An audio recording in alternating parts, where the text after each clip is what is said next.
नमस्कार दोस्तों, आप सभी को जीवित पुत्रिका व्रत की बहुत सारी शुभकामनाएं। जीवित पुत्रिका व्रत हम सभी अपनी अपनी संतान की लंबी आयु के लिए रखते हैं। इस व्रत के दौरान जीमूतवाहन भगवान की पूजा अर्चना की जाती है तथा उनसे संबंधित इस कथा को अवश्य श्रवण करना चाहिए, जो कि मैं आज की वीडियो में आपको श्रवण कराने वाली हूँ। पौराणिक कथाओं के अनुसार एक समय की बात है, गंधर्वों के राजकुमार जीमूतवाहन अपने परोपकार और पराक्रम के लिए जाने जाते थे। एक बार जीमूतवाहन के पिता उन्हें राज सिंहासन पर बिठाकर वन में तपस्या के लिए चले गए, लेकिन उनका मन राजपाट में नहीं लगा, जिसके चलते वे अपने भाइयों को राज्य की जिम्मेदारी सौंपकर अपने पिता के पास उनकी सेवा के लिए चले गए। वहाँ उनका विवाह मलयवती नाम की कन्या से हुआ। एक समय की बात है, भ्रमण करते हुए उनकी भेंट एक वृद्ध स्त्री से हुई। वो नागवंश की थी। वह बहुत ज़्यादा दुखी और डरी हुई थी। उनकी ऐसी हालत देखकर जीमूतवाहन ने उनका हाल पूछा, जिस पर उस वृद्धा ने कहा कि नागों ने पक्षीराज गरुड़ को यह वचन दिया है कि वे प्रत्येक दिन एक नाग को उनके आहार के रूप में देंगे। उस स्त्री ने रोते हुए बताया कि आज उसका एक बेटा है जिसका नाम शंखचूड़ है। आज उसे पक्षीराज गरुड़ के पास आहार के रूप में जाना है। जैसे ही जीमूतवाहन ने वृद्धा की ऐसी हालत देखी, उन्होंने उसे आश्वासन दिया कि वो उनके पुत्र के प्राणों की रक्षा अवश्य करेंगे। अपने कहे हुए वचनों के अनुसार जीमूतवाहन लाल कपड़े में खुद को लपेटकर वहाँ जहाँ पर पक्षीराज गरुड़ अपना भोजन लेने हर बार आते थे, वहाँ जीमूतवाहन लेट गए। इसके बाद हर बार की तरह गरुड़ अपना हिस्सा लेने के लिए वहाँ आए और अपने पंजों में जीमूतवाहन को दबोचकर साथ ले गए। इस दौरान उन्होंने जीमूतवाहन के कराहने की आवाज़ सुनी और एक पहाड़ पर रुक गए। वहाँ जीमूतवाहन ने उन्हें पूरी घटना बताई। तब पक्षीराज उनके साहस और परोपकार को देखकर दंग रह गए और प्रसन्न होकर उन्होंने जीमूतवाहन को प्राण दान दे दिया।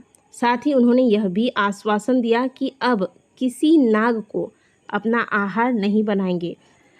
जिस तरह से जीमूतवाहन ने उस वृद्ध महिला की, उस नाग कन्या के संतान की रक्षा की, तभी से संतान की सुरक्षा और उन्नति के लिए जीमूतवाहन की पूजा का विधान हो गया, जिसे लोग आज जितिया व्रत के नाम से जानते हैं। कहा जाता है कि इस व्रत के कथा के बिना जितिया व्रत अधूरा है, इसलिए इसका पाठ अवश्य करना चाहिए या फिर इसको सुनना चाहिए। साथ ही जितिया व्रत से संबंधित चील सियारन की भी कथा है।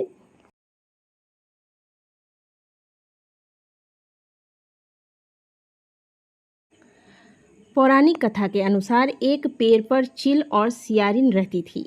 दोनों की आपस में खूब बनती थी। चील और सियारिन एक दूसरे के लिए खाने का हिस्सा जरूर रखती थी। एक दिन गांव में औरतें जितिया व्रत की तैयारी कर रही थी। उन्हें देखकर चील का भी मन व्रत करने का कर गया। फिर चील ने ये सारी बातें सियारिन को भी जाकर सुनाई। तब दोनों ने तय किया कि वो भी जितिया का व्रत रखेंगी।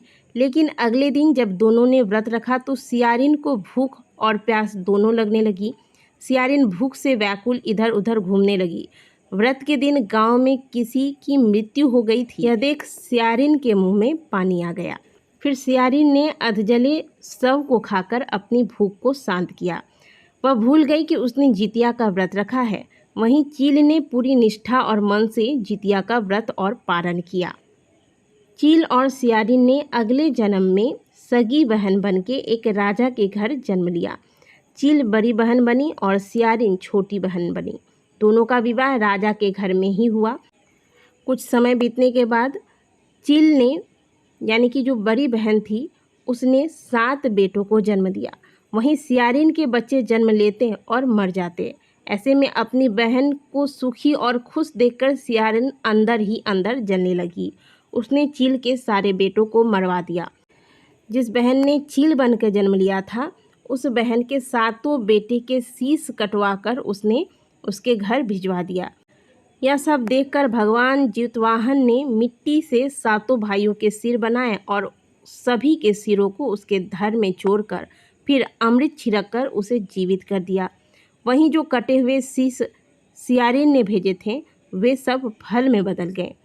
कुछ समय बीत जाने के बाद सियारिन ने सोचा कि अभी तक उसकी बहन के घर से रोने की आवाज़ क्यों नहीं आ रही है। यह सोचकर वह व्याकुल हो उठी और वहां जाकर सारा माजरा जानने पहुंच गई। जब उसने वहां जाकर देखा कि उसके सातों के सातों पुत्र जीवित थे तो वह दंग रह गई और उसने अपनी जो भी उसने कर्म किए थे वो सारी बातें उसने चील से कह दिया। तब चील ने सियारिन को पिछले जन्म की सारी बातें बताई कि किस प्रकार से उन दोनों ने मिलकर जितिया का व्रत रखा था और चील ने अपने व्रत को पूर्ण किया, पारण किया और सियारिन ने इस व्रत को बीच में ही खंडित कर दिया था। इसी के वजह से उसकी सारी संतान इस जन्म में मृत्यु को प्राप्त हो जाती हैं। और वहीं चील ने जब पूरे श्रद्धा से, विश्वास के साथ और नियम पूर्वक इस व्रत को पूर्ण किया तो इसके फलस्वरूप उसे इस जन्म में 7 पुत्रों की माँ होने का आशीर्वाद प्राप्त हुआ। साथ ही चिमुतवाहन भगवान ने स्वयं उसकी संतानों की रक्षा की। अब सियारिन को अपने किए का पश्चाताप होने लगा। इसके बाद चील सियारिन को उसी पेड़ के पास ले गई। वहां जाने के बाद सियारिन को अपने पिछले जन्म की सारी बातें याद आ गई। इससे सियारिन बहुत दुखी हुई और उसकी मौत उसी पेड़ के पास हो गई। राजा को जब इस बात की जानकारी मिली तो उन्होंने सियारिन का दाह संस्कार उसी पाकर के पेड़ के नीचे कर दिया। हे जिमुतवाहन भगवान, जिस प्रकार से चील ने श्रद्धा से आपके व्रत को किया और आपके व्रत को पूर्ण किया तो आपने उस पर कृपा की और उसके सातों संतानों की रक्षा की। इसी प्रकार से जो भी माताएं आपके व्रत को श्रद्धापूर्वक पूर्ण करें, आपके इस कथा को श्रवण करें, आप उनकी संतानों की सदैव रक्षा करें। इस प्रकार से जीवित पुत्रिका व्रत की कथा पूर्ण हुई।